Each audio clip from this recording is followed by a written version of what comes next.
السلام علیکم ورحمۃ اللہ وبرکاتہ۔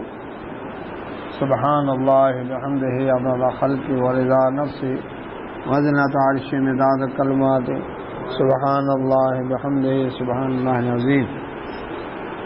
تیسرا پارہ ہے سورہ آل عمران اور اس کی آیت نمبر ہے 26۔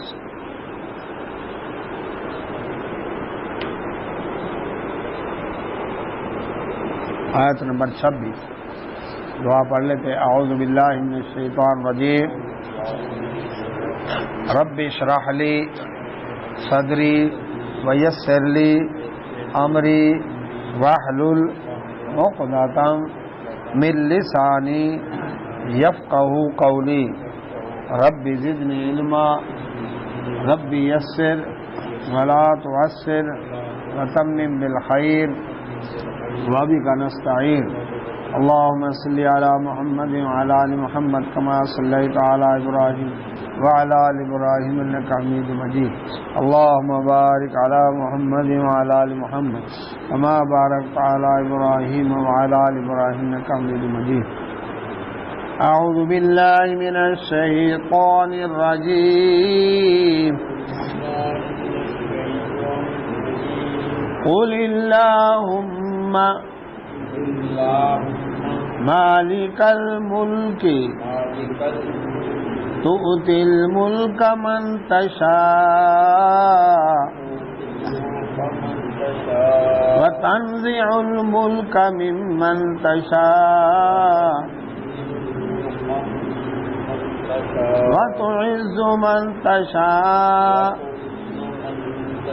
وتذل من تشاء بيدك الخير إنك على كل شيء قدير تولج الليل في النهار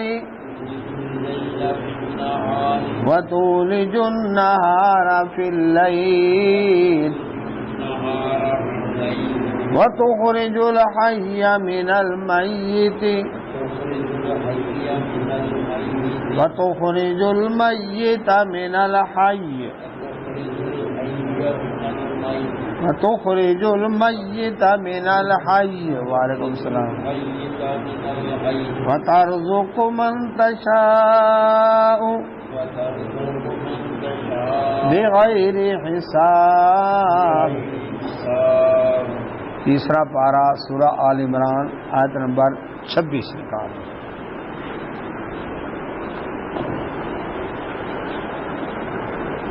اللہ کے نبی محمد رسول اللہ صلی اللہ علیہ وسلم کی نبوت اور رسالت کے حوالے سے یہود و نصارہ میں جو ایک بغض، عداوت، نفرت اور گھن پائی جاتی تھی کہ ان کو ایک تکبر تھا کہ ہم بنی اسرائیل کے اندر ہی نبوت اور رسالت رہے گی قیامت تک، بنی اسماعیل میں باقیوں میں تو جا ہی نہیں سکتی، اور کرتوت اور لچھن ایسے تھے ان کے رب کی نافرمانی والے الا ماشاء اللہ، اور ان کو یہ دعویٰ بھی تھا کہ ہم چونکہ نیکوں کی اولاد ہیں اول تو جہنم میں جائیں گے نہیں، اگر چلے بھی گئے تو دن یا دن چند دن کے جہنم کی آگ میں جائیں گے، پھر تو جنت اپنی پکی ہے۔ تو اللہ سبحانہ و تعالی نے ان کے اس بغض اور حسد کی بات کا جواب دیتے ہوئے فرمایا، قل فرما دے اے نبی صلی اللہ علیہ وسلم، اللہم اے اللہ، مالک الملک ملکوں کا بادشاہ،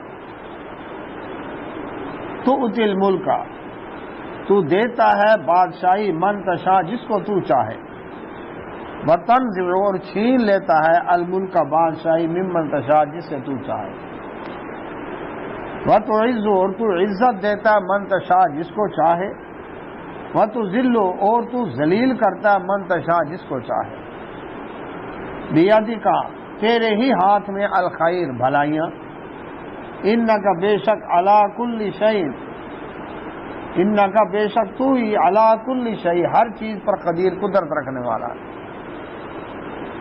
ایک ایسی اعلیٰ دعا ہے اللہ کے نبی محمد رسول اللہ صلی اللہ علیہ وسلم کو اللہ تعالیٰ نے اس مشکل وقت میں جب کہ آپ کی نبوت و رسالت کا انکار کیا جا رہا تھا تو آپ نے یہ دعا کی اللہ تعالیٰ کے حکم سے. اچھا دعائیہ کلمات شروع ہوں گے اللہم مالک الملک سے. قل تو کہا گیا نا کہ آپ کہیں, کیا سے کہیں, یہ کہیں. تو دعا شروع ہو رہی اللہم سے. تو پہلی بات یہ کہ اللہ کے نبی محمد رسول اللہ صلی اللہ علیہ وسلم, اللہ تعالیٰ نے فرمایا کہ آپ اللہ سے دعا کریں کہ اے اللہ ساری کائنات کی بادشاہی تو تیری ہے, اب تو جس کو چاہے بادشاہی دے, جس سے چاہے چھین لے. اللہ سبحانہ و تعالیٰ نے جس کو چاہے عزت دے, اللہ جس کو چاہے تو ذلیل کر دے. جب آسمان زمین کی بادشاہی اللہ تعالیٰ کی ہے تو پھر یہود و نصارہ کی تو نہیں چلے گی نا. پھر رب کی مرضی, جس کو چاہے عزت سے نوازے, جس کو چاہے ذلیل کر دے. عزت والی قوم رسول اللہ صلی اللہ علیہ وسلم کی نافرمانی کر کے ذلیل ہو گئی, یہودی, دنیا میں بھی آخرت میں بھی. اور جس قوم کو پوچھتا کوئی نہیں تھا, اجاڈ اور جاہل سمجھتے تھے, بدو سمجھتے تھے, دیہاتی سمجھتے تھے, اس قوم نے رسول اللہ صلی اللہ علیہ وسلم کی فرما برداری کی, پھر دنیا کی استاد بن گئی. اللہ نے عزتوں سے نوازا. کوئی سوچ بھی نہیں سکتا تھا کہ یہ عرب یہ کبھی روم اور ایران کے مالک بنیں گے. غزوہ خندق کے موقع پر جب رسول اللہ صلی اللہ علیہ وسلم خندق میں اترے, مدینے کا گھیرا ہو چکا, ایمبوش کیا جا چکا تھا, گھیرا ڈالا جا چکا تھا, پیٹ مبارک پر پتھر بندھے ہوئے تھے, سخت سردی تھی, 10,000 کا لشکر مدینے کا گھیراؤ کیا ہوتا, جبکہ 10,000 کی آبادی مدینے کے نیچے اس وقت. صحابہ نے عرض کیا اللہ کے نبی صلی اللہ علیہ وسلم خندق کی کھدائی کے دوران ایک پتھر ایسا آ گیا کہ جو بڑا سخت ہے, کسی سے ٹوٹتا نہیں ہے. کدال لے کر رسول اللہ صلی اللہ علیہ وسلم مورچے میں اترے, اللہ کا نام لے کر ایک چوٹ لگائی, اس پتھر کے اوپر چنگاریاں نکلی, تھوڑی سی دراڑ آئی. آپ صلی اللہ علیہ وسلم فرمایا اللہ تعالی نے مجھے روم کے محلات عطا کر دیے. روم سپر پاور تھی اس وقت. دوسری چوٹ لگائی, آپ صلی اللہ علیہ وسلم نے فرمایا اللہ تعالی نے مجھے فارس کے محلات بھی عطا کر دیے. تیسری چوٹ لگائی, آپ نے فرمایا اللہ نے مجھے یمن کے محلات عطا کر دیے. گویا یہ خوشخبری تھی کہ روم بھی فتح ہوگا, ایران بھی فتح ہوگا, یمن بھی فتح ہوگا. یہ بات سنی منافقین نے, کہنے لگے پیڑ پر پتھر بندھے ہوئے ہیں, کھانے کو کچھ ہے نہیں, چاروں طرف سے گھیرا ڈالا جا چکا ہے مدینے کا, اب صرف چند دنوں کی بات ہے, مسلمانوں کا نام نشان نہیں رہے گا. قضاء حاجت کے لیے باہر آسانی سے جا نہیں سکتے, اور نام لے رہے روم اور ایران کی فتح کے, خواب دیکھ رہے روم ایران کے فتح کے. اللہ تعالی نے فرمایا اے نبی صلی اللہ علیہ وسلم فرما دے میرا اللہ مالک ہے ساری بادشاہی کا. تخت والوں کو تختے پر لے آئے, تختے والوں کو تخت پر لے جائے. بتا دیا کہ اللہ سبحانہ و تعالی کا جب ارادہ ہو جائے کسی کو بادشاہی دینے کا, لوہار کو تخت پر بٹھا دے. زرداری جیل میں پڑا تھا, 5 سال صدر بن گیا, جیل سے نکل کر گیا تھا نا, ایسے ہے نا جی, سیدھا جیل سے سیدھا پریزیڈنٹ آف. اور جب ذلیل کرنے پر آئے تو 3 دفعہ کا وزیر اعظم جی, اور کس طرح سے بے عزتی ہو رہی ہو گلی گلی اس کی, مقدمے بھگتتا پھر رہا ہو. یہ ہمیں نصیحت نہیں مل رہی جی, کتنے بے شمار جی, رات کو وزیر اعظم, صبح کو وزیر اعظم.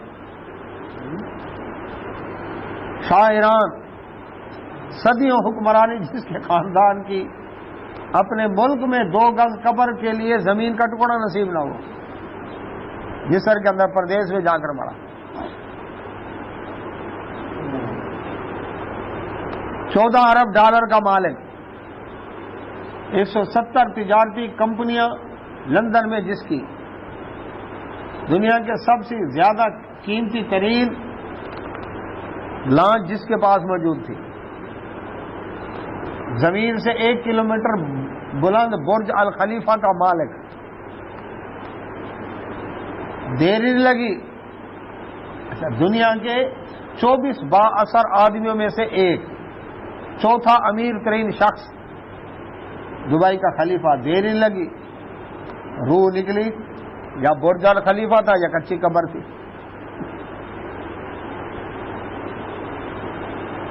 فرعون میخوں والا، احرام مصر بنانے والا، لاش عبرت کا نشان بنا دیا۔ تو رب کا ارادہ ہو جائے کسی کو عزت دینے کا، تو ذلت کے جو اسباب ہیں وہ بھی عزت کے اسباب بن جاتے ہیں۔ یوسف علیہ السلام کو بھائیوں نے کنویں میں پھینکا، کام ختم کر دیا اپنی طرف سے، دنیا کے لحاظ سے تو عزت تو نہیں تھی نا یہ، اور رب نے وہیں سے اسباب پیدا کر دیے عزت کے۔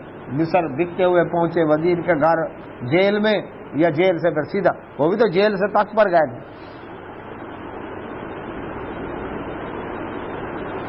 اور فرعون لگا ہوا ہے، جب رب ذلیل کرنے پر آئے تو عزت کے اسباب بھی ذلیل کرنے والے، ذلت کے اسباب بن جاتے ہیں۔ عزت کے اسباب ذلت کی طرف لے جاتے ہیں۔ جس بچے کی خاطر ہزاروں بچے فرعون نے قتل کرائے، پوری حکومت لگی ہوئی ہے خبردار یہ بچہ پیدا نہ ہو، رب نے پیدا کر کے اسی کے گھر میں اس کی گود میں پالا۔ موسیٰ علیہ السلام، موسیٰ علیہ السلام کی ماں کے دل میں ڈالا رب نے کہ دودھ پلا، جب ڈر لگے اس کے قتل ہونے کا تو اس کو کیا کر، ٹوکری میں ڈال کے دریا میں ڈال دیں۔ دریا میں ڈالوں وہ بھی موت، ادھر فرعون کی سپاہی آ کر پکڑے وہ بھی موت۔ رب کہتا میں جو کہہ رہا ہوں، بچہ ہے شیر خان، تو تیراکی تو نہیں جانتا، ڈال دے۔ اچھا ڈال دوں تو کہاں جائے گا؟ یہ جائے گا فرعون کے محل میں، اس کا اور میرا دشمن اس کو اٹھائے گا۔ اللہ جس سے بچانے کے لیے اس کو ڈالا اسی کی گود میں جائے گا، تو بچے گا کیسے؟ کہا بچا کے نہ دکھاؤں تو پھر رب ہی نہیں، کیوں جی بچا ہے کہ نہیں بچا؟ اللہ، ایسی جیل، نہ کھڑکی نہ دروازہ نہ روشردان، مچھلی کی پیٹ کے اندر ہے، کوئی نہ ملاقات کے لیے آئے نہ جائے، لیکن جب رب کا آرڈر ہو گیا، مچھلی نے آ کر اگلا یونس علیہ السلام کو، اللہ اکبر، اور دوبارہ اپنی قوم کے پاس آئے، کیا اللہ تعالیٰ نے کیا؟ تو بے شمار مثالیں اللہ سبحانہ و تعالیٰ نے یہ بیان کی ہیں کہ بس میری طرف سے عزت کا ارادہ ہو جائے کسی کو بلند کرنے کا، تو پھر ذلت کے اسباب عزت کی طرف چل پڑتے ہیں، اور ذلیل کرنے کا ارادہ ہو جائے تو اللہ اکبر عزت کے اسباب ذلت کی طرف چل پڑیں گے، اور عزت دینے کا ارادہ ہو جائے تو ذلت کے اسباب عزت کی طرف چل پڑیں گے۔ تو آرڈر کس کا چلے گا؟ اللہ تعالیٰ کا۔ تو فرمایا اے نبی صلی اللہ علیہ وسلم آپ دعا کریں اے اللہ بادشاہی کے لیے، دنیا میں بھی بادشاہ ہیں، ان کی بادشاہیاں محدود ہیں، ملتان شہر جتنے رقبے ہیں عرب ممالک میں، یہ دوحہ، یہ شارجہ اور یہ عرب امارات جتنے چھوٹے چھوٹے، پنجاب جتنا ہے، ملتان جتنا ہے، اور وہاں کے بادشاہ بنے۔ دبئی سے شارجہ 45 منٹ، ہے جی دبئی سے شارجہ 45 منٹ، 45 منٹ 45 منٹ میں پہنچے، رقبہ اتنا ہی ہوگا ملتان جتنا، ٹھیک ہے۔ اللہ تعالیٰ کی بادشاہی لامحدود ہے۔ پھر دنیا میں حکمرانوں کو حکمرانی عوام نے دی، اللہ تعالیٰ کی بادشاہی اس کی اپنی ہے، دنیا کے حکمران عوام کے ٹیکسوں پر پلتے ہیں، عوام ٹیکس نہ دے ان کی بادشاہی ختم۔ اللہ تعالیٰ وہ یتم ولا یتم، وہ تو ہمیں کھلاتا ہے، ہم سے کھاتا نہیں ہے۔ بادشاہی تو اصل اس کی ہے نا۔ دنیا کے بادشاہوں کو ڈھڑکا لگا رہتا ہے مارشل لا نہ لگ جائے، عدم اعتماد کی تحریک نہ آ جائے، اپوزیشن بگڑ نہ جائے، جی عدالت کا کوئی آرڈر نہ آ جائے۔ ابھی گئی لگا رہا تھا دھڑکا، اللہ تعالیٰ کو کوئی کا دھڑکا نہیں۔ پھر یہاں کی بادشاہیاں جتنی بھی آخر برج الخلیفہ کا مالک کچی قبر میں آ گیا۔ اللہ اکبر، کیا لے گیا صاحب؟ اور اس کے بعد کیا ہے؟ اللہ تبارک و تعالی وہ ہمیشہ کی بادشاہی اس کے لیے موت ہی نہیں، اس کو وارث بنانے کی ضرورت ہی نہیں ہے۔ تو اللہ سبحانہ و تعالی تو جس کو چاہے ملک دے، جس سے چاہے ملک چھین لے، جس کو چاہے عزت دے، جس کو چاہے ذلیل کر دے، خیریں بھلائیاں تیرے ہاتھ میں ہیں۔ انک علی کل شیء قدیر، تو ہر چیز کے اوپر قدرت رکھتا ہے۔ جب ذرے ذرے پر قدرت رکھتا ہے تو اے اللہ تیرے لیے کوئی دیر نہیں ہے۔ اب اس رب ذوالجلال نے اگر نبوت اور رسالت کی نعمت دے دی محمد رسول اللہ صلی اللہ علیہ وسلم کو، وہ ہر چیز پر قادر ہے۔ یہودیوں تم کیوں چیختے ہو، عیسائیوں تم کیوں چیختے ہو؟ وہ ذات ہے تولج، جو داخل کرتا ہے اللیل رات کو فی النہار دن میں، وتولج اور داخل کرتا ہے النہار دن کو فی اللیل رات میں۔ اس رب کی اتنی قدرت ہے کہ رات کو دن میں داخل کرتا ہے اور دن کو رات میں داخل کرتا ہے۔ اب دیکھیں غالباً ملائیشیا کے اندر سنگاپور میں سارا سال 12 گھنٹے کا دن 12 گھنٹے کی رات برابر رہتی ہے، دن رات بڑے چھوٹے نہیں ہوتے۔ اچھا، قطبین پر یعنی قطب شمالی قطب جنوبی یعنی قطبین کے اوپر 6 مہینے کا دن 6 مہینے کی رات، وہ بھی تو قرآن عرضی ہے نا۔ اچھا، 2-3 سال پہلے کینیڈا کے اندر 22 گھنٹے کا روزہ تھا۔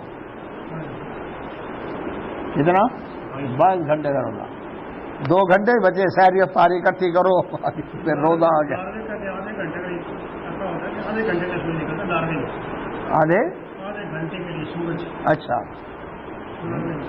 اور ناروے سویڈن میں تو آدھی رات کو چاند بھی آسمان پر ہوتا ہے، سورج بھی آسمان پر ہوتا ہے، دونوں نظر آتے ہیں، ہوتی رات ہے۔ کتنی قدرت ہے نا رب کی۔ اچھا، ہمارے یہاں پر 4 گھنٹے کا فرق پڑتا ہے، دن بڑا ہوتا ہے چھوٹا۔ 22 جون سے لے کر 22 دسمبر تک دن چھوٹے ہونا شروع ہو جاتے ہیں، راتیں بڑی ہونی شروع ہو جاتی ہیں۔ پھر 23 دسمبر سے لے کر 21 جون تک دن بڑے ہونا شروع ہو جاتے ہیں اور راتیں چھوٹی ہونی، اور 4 گھنٹے کا فرق پڑ جاتا ہے۔ 1-1 minute 2-2 minute 1-1 minute 2-2 minute 1-1 minute 2-4 دن اکٹھے اللہ اکبر کرتے کرتے محسوس ہی نہیں ہوتا۔ دنیا میں ہے کسی کے پاس طاقت دن رات کو بڑا چھوٹا کر دکھائے؟ نہ تو کئیوں کو دن میں تارے نظر آ جاتے ہیں۔ تو جو رب اتنی قدرت رکھتا ہے اس کے لیے کوئی دیر ہے کہ پیڑ پر پتھر بندھے ہوئے جو ہیں اللہ پر خندق میں موجود ہیں، چاروں طرف سے گھیراؤ ہے، اور کل کو روم اور ایران کے مالک بن جائیں، اور بنا کر دکھایا رب نے۔ فرمایا اللہ سبحانہ و تعالیٰ نے وَتُخْرِجُ الْحَيَّ، اور تو نکالتا ہے زندہ کو من المیت مردہ سے، وَتُخْرِجُ اور نکالتا ہے المیت مردہ کو من الحی زندہ سے، زندہ سے مردہ کو، مردہ سے زندہ کو۔ کمال کرنا، مردہ مٹی اس سے غلے اجناس پیدا کیے، انسان نے کھایا، خون بنا، اس سے مادہ تولید تیار ہو اور اس سے زندہ انسان تیار ہو گیا، مردہ مٹی سے آیا نا۔ مردہ انڈا، زندہ مرغی، مردہ نطفہ، زندہ انسان، مردہ کافر، کافر میں سے زندہ مومن، یہ بھی تو ہے نا تقسیم۔ نوح علیہ السلام اللہ کے پیغمبر، ان میں سے ان کا بیٹا ایمان پر ہی نہیں۔ ابراہیم علیہ السلام اللہ کے پیغمبر، جس کے بیٹے ہیں وہ ایمان پر ہی نہیں ہے۔ جو رب یہ طاقتیں رکھتا ہے، پھر مردہ سے زندہ کو، زندہ سے مردہ کو نکالتا ہے، یعنی مرغی سے انڈے کو، انڈے سے مرغی کو، نطفہ سے انسان کو، انسان مر کر مٹی میں ملا، پھر اس اللہ اکبر انسان سے مردہ کو۔ تو جو رب یہ طاقتیں رکھتا ہے، اللہ اکبر، وَتَرْزُقُ، اور تو رزق دیتا ہے من تشاء، جس کو چاہے، بغیر حساب، بغیر حساب، گنے بغیر دے، بغیر حساب کے دے۔ رزق وافر ملنا کسی کو اس بات کی دلیل نہیں ہے کہ اللہ اس سے راضی ہے۔ رزق کی تنگی اس بات کی دلیل نہیں ہے کہ رب اس سے ناراض ہے۔ یہ یاد رکھیں، ملنا بھی آزمائش ہے، چھننا بھی آزمائش ہے۔ اب جی یہ وجہ کیا ہے؟ کسی کو زیادہ، کسی کو تھوڑا۔ رب کے خزانے کو کمی تھی، ساروں کو ایک جیسا دیتا۔ جی سارے نواب ہوتے، کام کرتا کوئی؟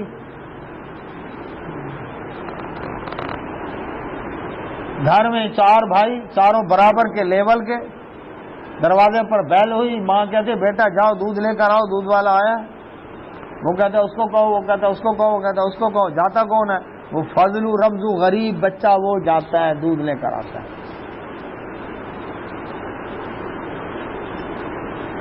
نواب نہیں گئے، سارے نواب ہوتے، یہ منہ اندھیرے منڈی میں کسی کا دماغ خراب ہے جاتا، رات ساری چنوں کا دیگچا چڑھا کر صبح ناشتہ بیچنے کے لیے آ رہے ہیں، اتنی محنت کرتے ہیں، یہ بے وقوف ہے۔ اللہ تبارک نے ایک کو زیادہ دیا، ایک کو تھوڑا دیا، اور ان کو آپس میں جوڑا ہے، ایک دوسرے کو جوڑا ہے، ہم تعاون کر رہے ہیں ایک دوسرے کے ساتھ۔ ہر آدمی ایک چین بنی ہوئی ہے۔ غریب کو جوتا سینے کا فن دے دیا، امیر کے پاس پیسہ ہے، اس کو جوتے کی ضرورت ہے، وہ اس کو پیسہ دیتا ہے، اس کو جوتا دیتا ہے، اس کی بھی روزی لگ گئی، اس کی بھی لگ گئی۔ وہاڑی سے آ رہا تھا، پتہ چلا وہاڑی سے روزانہ ایک ویگن وکیلوں کی بھر کر آتی ہے، جنہوں نے صبح ٹائم پر ہائی کورٹ پہنچنا ہوتا ہے۔ وہاڑی کے ان وکیلوں کی روزی ملتان میں لگی ہوئی ہے۔ اور کتنے ایسے ہیں پنجاب کالج کے جو ملتان سے ویگن روزانہ ان کو یہاں سے ان پروفیسروں کو اٹھا کر جاتی ہے کہاں؟ وہاڑی۔ ان کی روزی ملتان والوں کی وہاں لگی ہوئی ہے۔ اب وہاڑی والوں کی روزی اللہ وہاڑی میں لگا سکتا تھا کہ نہیں؟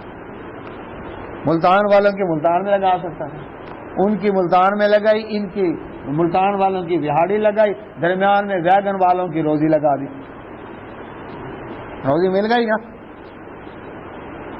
تو یہ ہے وجہ۔ وعلیکم السلام۔ تو وافر رزق ملنا اور تنگ رزق ہونا یہ اس بات کی دلیل نہیں ہے کہ رب ناراض ہے یا راضی ہے، یاد رکھیں یہ آزمائش ہے دونوں۔ تو اللہ سبحانہ و تعالیٰ جس کو چاہے بغیر حساب کے رزق دے، یہ اس رب کی مرضی۔ سنبھال ہی نہیں جاتی دولت، لیکن دولت کماتا کس لیے ہے؟ سکون کے لیے۔ سکون ہے ان کے پاس، کیوں جی؟ بتا رہے تھے ساتھی، دنیا کی سب سے بڑی کمپنی ہونڈا کمپنی کتنی مشہور ہے، اس کا مالک زبان کے ذائقے سے محروم ہے، کھٹا ہے، پھیکا، نمکین ہے، میٹھا ہے، اس کو پتہ نہیں چلتا۔ لیور برادر، یہ لیف بوائے صابن وغیرہ، یہ کتنی معروف کمپنی، سونگھنے کی حس سے محروم ہے۔ یہ گلاب کے پھول کی خوشبو ہے، یہ تھنر ہے، یا پیٹرول ہے، یا اللہ اکبر کیا ہے، اس کو پتہ نہیں چلتا۔ سیٹھ عابد کے 7 بیٹے، 6 بیٹے گونگے، 1 بیٹا بولتا ہے، اس کو اس نے حافظ بنایا قرآن۔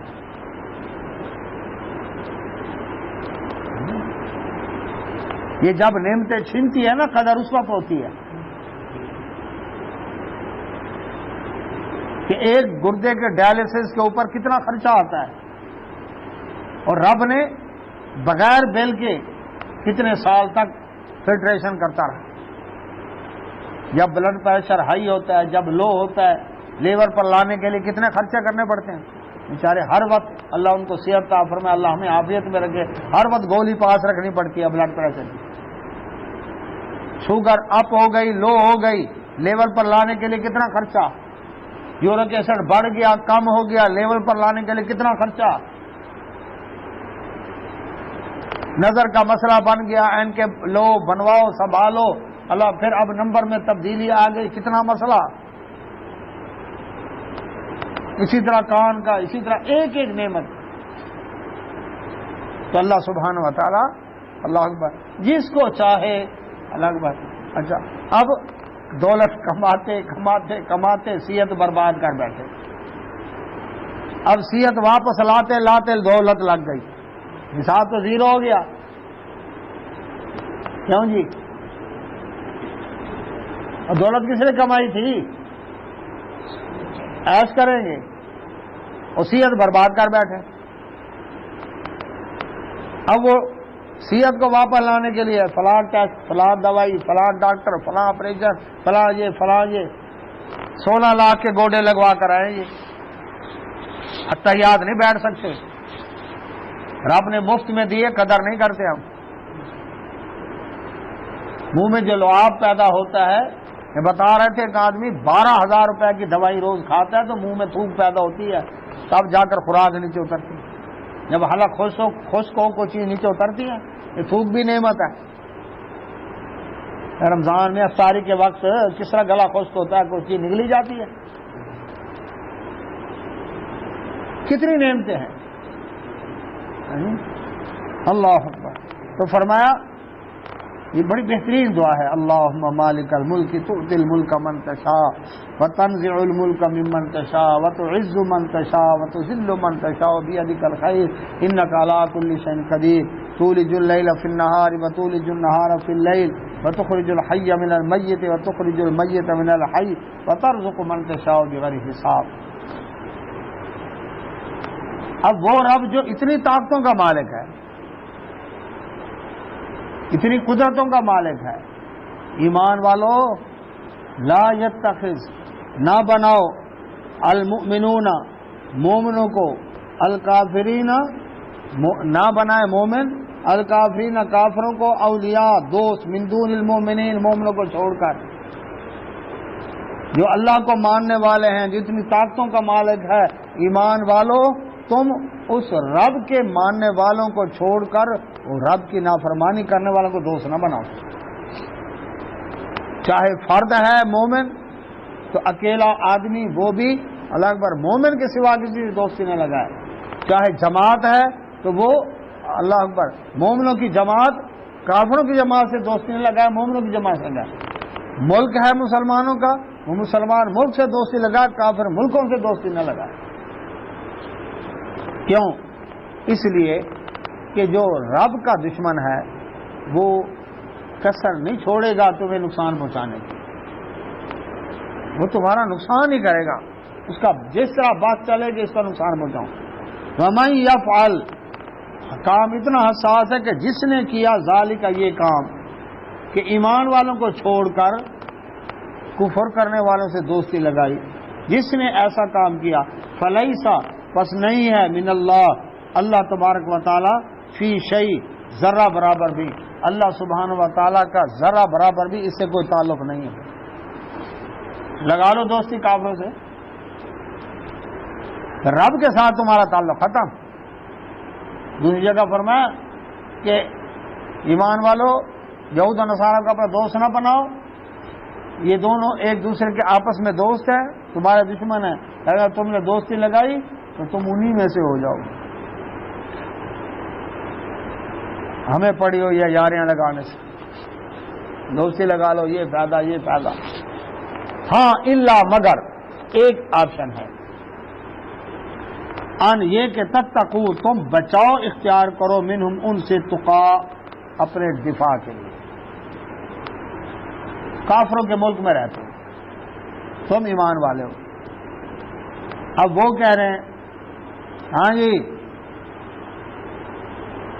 ورنہ ہم یہ کر دیں گے، تو ظاہری طور پر ان کے ساتھ اچھے کلمات، اچھا اخلاق، ہاں جی وہ تو ویسے بھی انسانیت کے ناطے سے ہمارا حق بنتا ہے کہ لوگوں کے ساتھ قول للناس سنا بات کرو تو اچھی کرو، لیکن ان کے ساتھ وہاں پر رہتے ہوئے کیا کرنا ہے؟ اللہ اکبر، وہاں پر نیشنلٹی ملتی ہے تو ظاہر بات ہے ان کے قانون کی فرم برداری کرنی پڑے گی، ان کا قانون اسلامی نہیں ہے تو ان کے کنٹری رول کے مطابق چلنا پڑے گا اپنے دفاع کے لیے، لیکن کوشش کرے کہ اس علاقے سے ہجرت کر کے مسلمان ملک میں آئے، کیونکہ یہ تو وہاں بچاؤ کر لے گا، اس کی نسل نہیں بچ سکے گی، اور یہ ہو رہا ہے جو گیا نا تارکین وطن، چلو انہوں نے تو اپنا پیچھے باپ دادا سے جو ملی ہے ان کو دین کی کوئی سمجھ وغیرہ ایسی بات یہ تو چل پڑی، لیکن ان کی اگلی نسل گئی، تو ان سے دوستی صرف ظاہر طور پر دلی دوستی نہیں ہے، ظاہر طور پر دوستی اپنے ڈیفنس کے لیے، بچاؤ کے لیے وہ جبر کرتا ہے، گن پوائنٹ پر وہ کرتا ہے، ٹھیک ہے وہاں اس وقت کلمہ کفر تک کہنے کی اجازت ہے، لیکن یہ دیکھو کہ کیا واقعی اس نے جان سے مارنے کی دھمکی دی ہے، یا صرف خطرہ ہے، یا تمہارا اپنا وہم ہے؟ تینوں چیزیں ہو سکتی ہے نا، حقیقت ہے یا خطرہ ہے یا وہم ہے، ہو سکتا ہے جی یہ کر لیں، حالانکہ ابھی انہوں نے کیا ہی نہیں۔ اچھا اس کے بعد یہ دیکھے کہ اگر میری تو جان بچتی ہے، میری تو جان بچتی ہے، لیکن میری جان بچنے کے بدلے اسلام کا نقصان ہو رہا ہے، امت مسلمہ کا نقصان ہو رہا ہے، باقی سارے مسلمان کو نقصان، ملک کی زمین چھن رہی ہے، میری جان تو بچ گئی، مجھے تو گرین کارڈ مل گیا، لیکن ملک گروی رکھ دیا، تو ایسی دوستی کی بھی اجازت نہیں ہے جہاں اسلام کا نقصان ہو رہا، جہاں باقی مسلمانوں کو نقصان پہنچا رہا۔ ہاں جی تمہیں ہم چھوڑ دیتے ہیں، تم اور بندے پکڑواؤ ذرا، دوسرے مسلمان کا نقصان کیا نا، تو ایسی لگ بھگ دوستی کی اجازت نہیں ہے۔ تو اللہ سبحانہ و تعالیٰ فرماتے ہیں جس نے بھی ایسا کام کیا اللہ کا اس سے کوئی تعلق نہیں، ہاں اگر اپنا دفاع کرنا چاہتے ہو تو پھر اس کی تمہیں اجازت ہے، لیکن یاد رکھو وَيُحَذِّرُكُمْ، تمہیں ڈراتا ہے اللہ تعالیٰ نفسہ اپنی ذات سے، تم اس کے ڈر کو، کافر کے ڈر کو اتنا اپنے اوپر حاوی نہ کرو کہ رب کا ڈر ہی تمہارے دل سے نکل جائے۔ یاد رکھنا واللہ وإلی اللہ، اس اللہ کی طرف المصیر تم نے لوٹ کر جانا ہے، کہ تم نے اپنی جان بچانے، اپنی جان تو بچا لی لیکن باقی مسلمانوں کا کباڑہ کروا دیا، یہ پھر اللہ تعالیٰ پوچھے گا تم سے، تم نے ملک سارا برباد کر دیا اور اپنی جان بچا لی تم نے، یہ دیکھ لو اللہ تمہیں اپنی ذات سے ڈراتا ہے اور تم نے لوٹ کر بھی اسی کی طرف جانا ہے۔ قل فرما دے نبی صلی اللہ علیہ وسلم ان تخفوا، اگر تم چھپاتے ہو ما جو فی صدورکم تمہارے دلوں میں ہے، او تبدوہ یا جو ظاہر کرتے ہو، یعلمہ اللہ اللہ اسے جانتا ہے، ظاہر کر رہا ہے میں نے جان بچانے کے لیے اپنی، یہ اللہ نے اجازت دی ہے، اوپر سے دوستی لگائی ہے۔ اے نبی صلی اللہ علیہ وسلم فرما دیں اللہ تعالیٰ جانتا ہے جو تمہارے دلوں میں ہے، وہ نیت بھی جانتا ہے، جو ظاہر ہے اس کو بھی جانتا ہے، یہ یاد رکھنا۔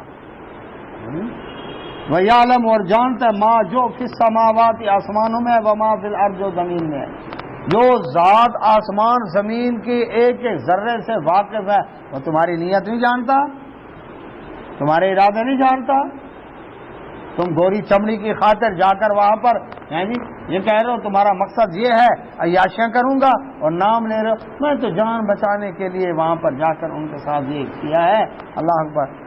تو اللہ تمہاری نیت کو بھی جانتا ہے، تمہاری ظاہر جو بات کر رہے ہیں نا زبان سے اس کو بھی جانتا ہے، اندر بھی جانتا ہے، ظاہر بھی جانتا ہے۔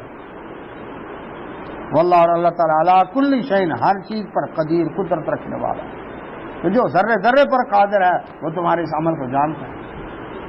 یوم، اس دن، تجدو، تم پائے گا، کل نفس، ہر شخص، ما جو عملت، عمل کیے اس نے، من خیر، نیکی کے، محضرن، حاضر۔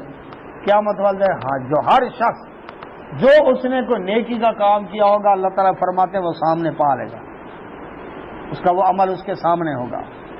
وما عملت، اور جو عمل کیا ہوگا اس نے، من سوء، برائی کا، وہ بھی پا لے گا۔ یہ کیسے پتہ چلتا؟ پہلی بات تو یہ کہ اعمال نامہ تیار ہو رہا ہے۔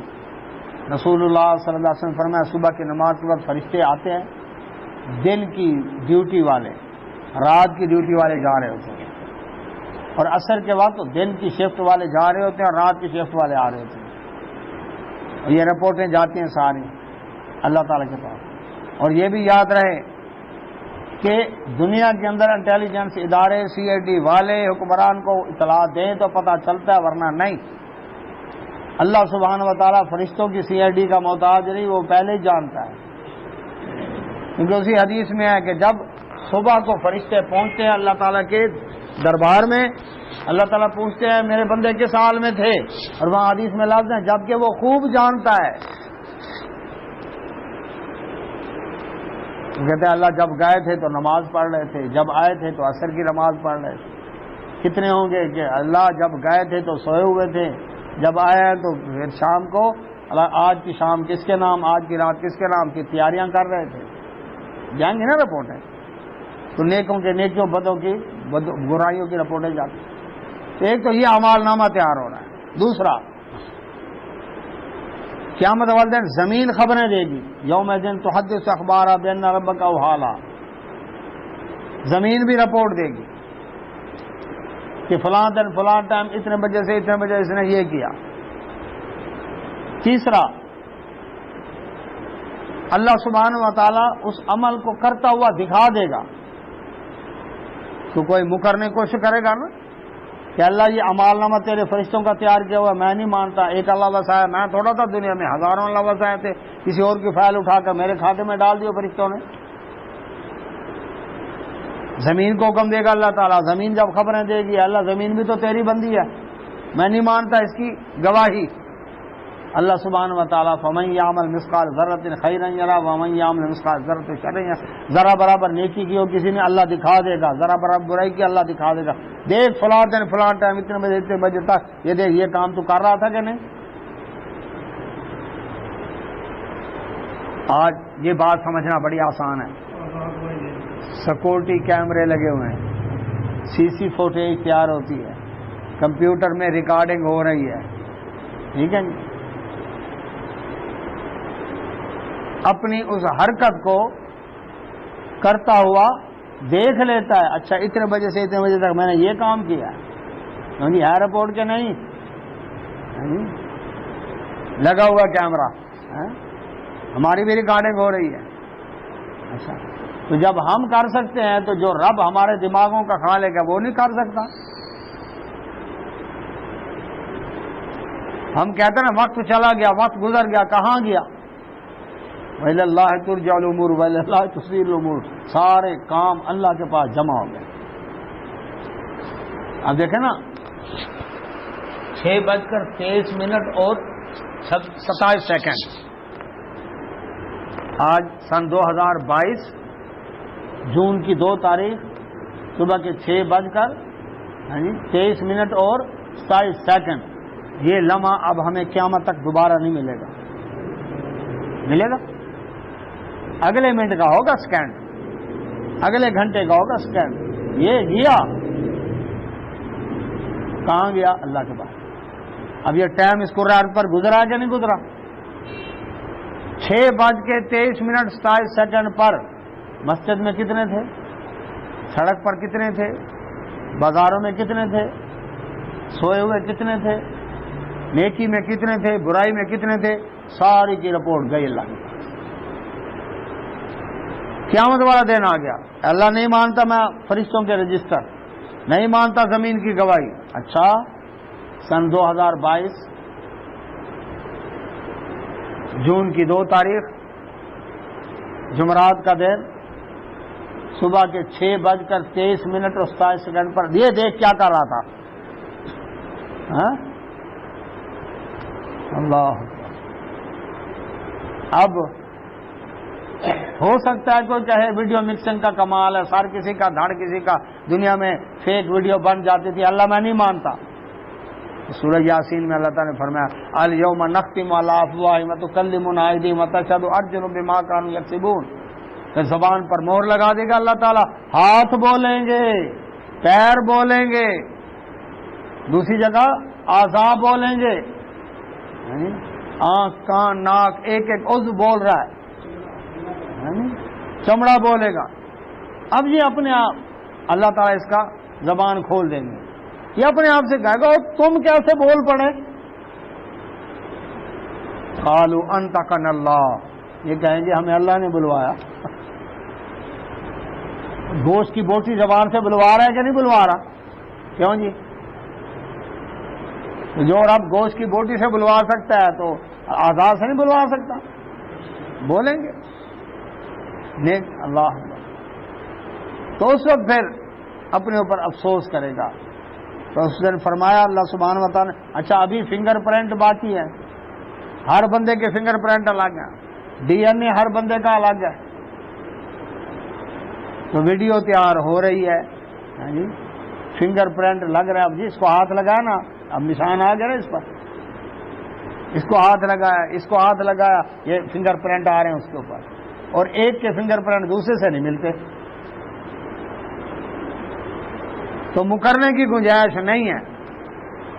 تو فرمایا اللہ سبحانہ و تعالیٰ نے تودو، چاہے گا، لو انا، یہ کہ اے کاش، بینہا، اس برائی، و بینہ، اور اس کے درمیان، امدم بعیدا، بہت دور کا فاصلہ ہو جائے۔ جب وہ گناہ اس کو دیکھ لے گا نا اپنے سامنے قیامت والے دن، اس برے عمل کو، تو اس دن کہے گا اے کاش اس کے اور میرے درمیان بڑا لمبا فاصلہ ہوتا۔ دعا کرتے ہیں نا، دعا استفتاح، سبحانک اللہ کے بساط، یہ دعا پڑھتے اللہم باعد بینی بین خطایا، اللہ میرے اور میرے گناہوں کے درمیان دوری ڈال دے، اتنی کہ مشرق مغرب کے درمیان دوری ہے۔ تو اس دن انسان کہیں گے اللہ میرے جو گناہ ہیں ان کے اور میرے درمیان دوری ڈال دے، انہوں نے تو مجھے مروا دیا، پھنسا دیا، مکرنے کی گنجائش نہیں رکھی۔ وَيُحَذِّرُكُمُ اللَّهُ، تمہیں ڈراتا ہے اللہ تعالیٰ نفسہ، اپنی ذات سے، اے لوگو اس ذات سے ڈر جاؤ، واللہ، اور اللہ تعالیٰ رؤوف، بڑا شفقت کرنے والا بالعباد، اپنے بندوں پر۔ یہ اس کی مہربانی ہے کہ اس نے اس دن سے پہلے آج دنیا میں ہمیں خبردار کر دیا۔ خیال کرنا وہ وقت آنے والا ہے، محمد رسول اللہ صلی اللہ علیہ وسلم کی اطاعت کے اندر تمہاری نجات ہے، یہ رب کی مہربانی اس نے بتا دی، ورنہ دنیا کو کسی کی اطاعت کرتا، کو کسی کرتا، رلتے رہتے، حقیقت میں کس کی کرنی چاہیے پتہ ہی نہ چلتا، لیکن رب نے راہ دکھا دی۔ انسان بھٹکتا رہتا قیامت تک، اپنے طور پر ہدایت کی راہ نہیں پا سکتا تھا۔ یہ اللہ نے مہربانی کی کتابیں نازل کی، وحی نازل کی، صحیفے نازل کیے، انبیاء رسول السلام کو بھیجا، ان کی تعلیمات کو اللہ تبارک و تعالی نے پہنچایا، آخری نبی محمد رسول اللہ صلی اللہ علیہ وسلم کی تعلیمات کو محفوظ رکھا۔ یہ رب کا کرم ہے اپنے بندوں کے اوپر۔ کتنے لوگ ہیں آج بھی استنجے کا پتہ ہی نہیں، کیوں جی؟ فرض غسل کرنا ہے کہ نہیں کرنا یہ پتہ ہی نہیں ان کو۔ رب کا شکر ادا کریں، اللہ نے ہمیں پاکیزگی کی سمجھ دی ہے، ایمان عطا فرمایا ہے، توحید و سنت کی سمجھ دی ہے۔ گلے میں ڈھول ڈالے، جی کبھی اس قبر پر ناچ رہے، کبھی ادھر ناچ رہے، دیکھتے نہیں۔ اہل بیت کی محبت میں اپنے آپ کو لہو لہان کر رہے ہیں، دیکھتے نہیں لوگ؟ تو چمٹے بجا کے، ٹل کھڑکا کے، گھنگرو بجا کے، دھمالیں ڈال کے رب کو منانے کی کوشش کر رہا ہے، اور اب ان چیزوں سے نہیں مانتا۔ رب فرماتا ہے ان کنتم تحبون اللہ فاتبعونی یحببکم اللہ۔ اے نبی صلی اللہ علیہ وسلم فرما دیں اگر لوگوں اگر تم اللہ سے محبت کرتے ہو تو میری اتباع کرو، پھر اللہ تم سے محبت کرے گا۔ یہ رب کا کرم ہے بندوں کے اوپر، اس نے سیدھی راہ بتائی تو فرمایا اللہ تمہیں ڈراتا ہے اپنی ذات سے کہ اس کی پکڑ سے بچ جاؤ، اس کی گرفت سے بچ جاؤ، اس کے عذاب سے بچ جاؤ، ڈر جاؤ اس سے۔ وہ بڑا شفقت کرنے والا اپنے بندوں پر، وہ جو شفقت کرتا ہے تو اس کی شفقت سے ناجائز فائدہ نہ اٹھاؤ۔ اللہ سے دعا اللہ سمجھنے میں توفیق عطا فرمائے۔ وآخر دعوانا الحمدللہ سبحانک اللہم وبحمدک اشہد ان لا الہ الا انت استغفرک واتوب الیک۔ جزاک اللہ خیر۔